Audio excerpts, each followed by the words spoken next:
notice its rate of fire is a little bit slower at 750 as opposed to the other assault rifles, which are a little bit higher. Its damage is also a little lower than the average assault rifle at 2 in the head and 3 in the chest up close, 4 in the head and 5 in the chest from a farther distance. This is nothing you should really worry about. Don't let those statistics freak you out. This isn't a very aggressive assault rifle. This is one you want to be in their face. You want to just kill them, run away, reload, come back, and just keep onslaughting them. You just want to keep going, you want to keep pushing, you want to grab their objective, grab as many kills as you can with this class, and keep going and lead your team to victory. Its ADS, or aim down sight, is about 0.3 seconds, which is average for all the assault rifles so far. But if you notice, its reload speed is 2.4, which is a hair bit slower than the other two that we have talked about previously. Have no fear, I have something we can use to fix that, no problem. Off the bat, I feel that the perfect attachment for the SCAR L is extended mags. Like I said earlier, it's a very aggressive gun. You want to be on the enemy side constantly pushing all that pressure on them so they can't get to the other objectives, especially if you're playing in domination, demolition, sabotage, etc.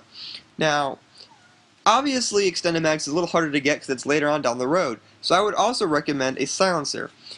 Silencers for me seem almost kind of useless because I feel unless you're playing search and destroy, silencers really don't play too much of a significant role, especially if there's so much going on.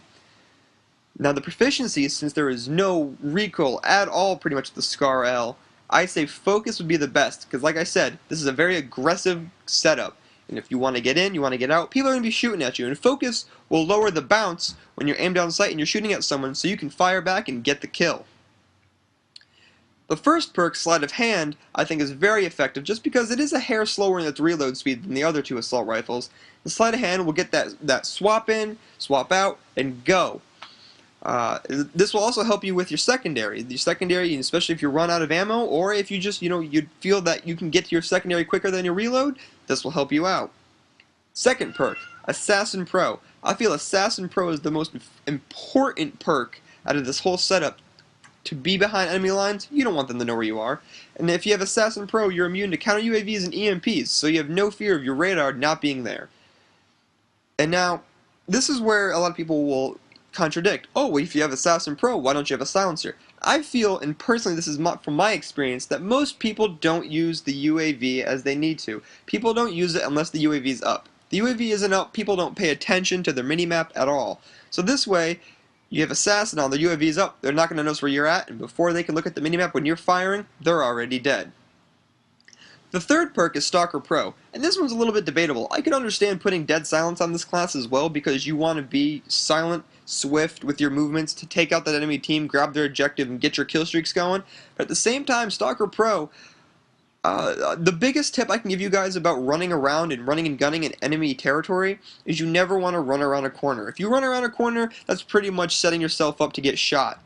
So pretty much what Stalker Pro is, when you see a corner, slow down, walk, and aim down sight. That way you can get the jump on the enemy because they're going to think you're going to be running around.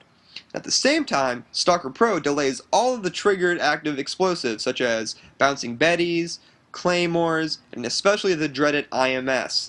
In this way, every time you hear the click or the tick from the IMS, you'll be able to run and get cover before it explodes and you'll be safe to go.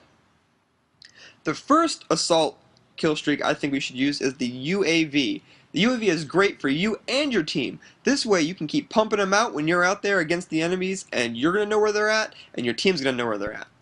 The second one is the Predator Missile. The Predator Missile is godly. I think the Predator Missile should be on everybody's assault kill streak setup nonetheless. You can take down support, you can take down AC-130s if you're careful enough. It's possible. You could also, get multi-kills, wipe out an enemy team. You see them running towards B flags, say you're on domination. You knock them out real quick, no problem.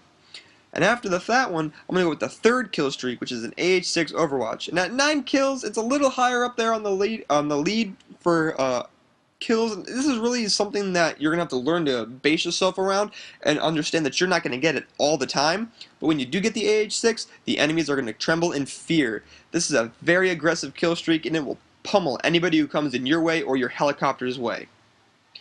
I hope you guys enjoyed this tips and tricks video. Please leave comments below, rate, subscribe, do whatever you'd like. Leave feedback. I love the feedback you guys have been giving me so